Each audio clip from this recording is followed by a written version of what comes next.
يلا نشوف احنا عملنا دي ازاي. بسم الله والصلاة والسلام على رسول الله. هنعمل فراخ النهاردة ان شاء الله في صينية. طبعا احنا بنحتار حيرة الفراخ لما نيجي نحاول نطبخها نعملها في شوربة، الاطفال مش بتحبها. نعملها مشوية بالطريقة المعتادة برضو، خلاص احنا ملينا من الطرق المعتادة دي. فنعملها ان شاء الله النهاردة بطريقة كويسة. انا جربتها قبل كده ومرضتش اعملها معاكم في القناة غير لما جربتها واشوف النتيجة بتاعتها تكون ايه. ماشي، هنعملها النهاردة بطريقة السمسم والمستردة والكاتشب. معانا هنا الفراخ، طبعا احنا نقعناها وغسلناها بالملح والليمون والطحينه، بحيث ان الطحينه بتضيع اي زفاره منها. ومعايا هنا طرنشات بصل، ومعايا كاتشب ومستردة، ومعايا سمسم، ومعايا البهارات معلقه كبيره كزبره وبابريكا ومكعب ده اختياري وملح وكاري وسبع بهارات، ومعايا ليمون. هنبدا باذن الله. معلقه كبيره كده مستردة،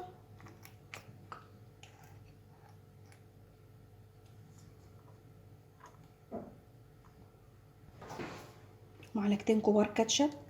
طبعا الكاتشب ده اللي احنا عاملينه مع بعض.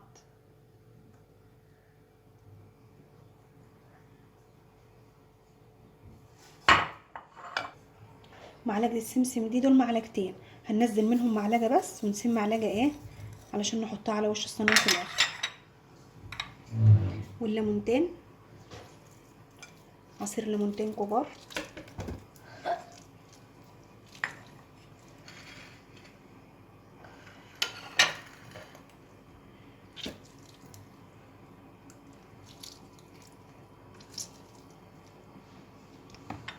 والتوم اللي معانا، ومعانا على فكره حبهان انا نسيت اقول عليه. المكعب ده يا بنات اختياري.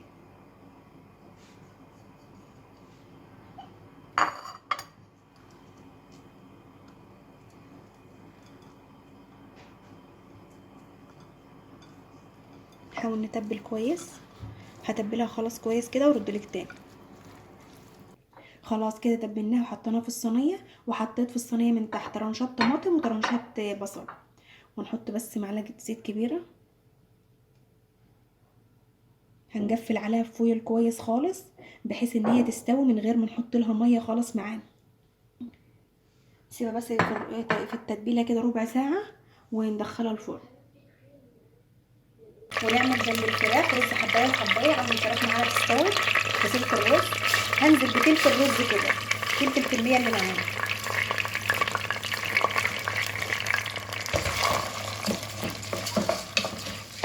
نحمره خالص لحد ما ياخد لون دهبي حلو.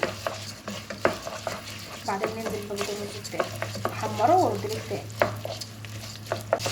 لحد ما يوصل معاكي للون ده. حابه تغمقي شويه ماشي، بس هو اللون ده حلو بحيث ان ما يكونش الرز معاكي ايه ممرر. وبياخد معاكي حوالي ربع ساعه كده ولا حاجه مع التقليب المستمر بحيث ان كله ايه يستوي مع بعض. كده هننزل بالرز التاني، كميه الرز بتاعتنا التانيه.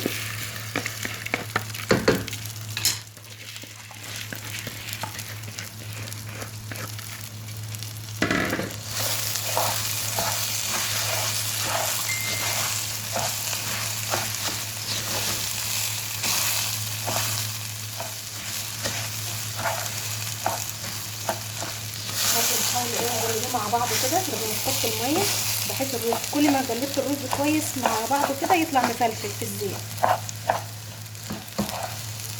خلي برضو كله يتغلف كده من الزيت بتاعي.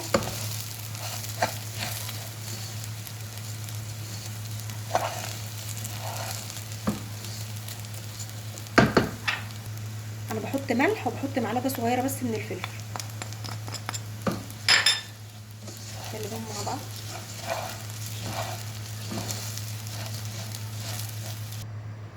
خلاص كده ظبطت الميه بتاعته خلاص. اول ما يستوي كده والفراخ هوريكم الشكل النهائي.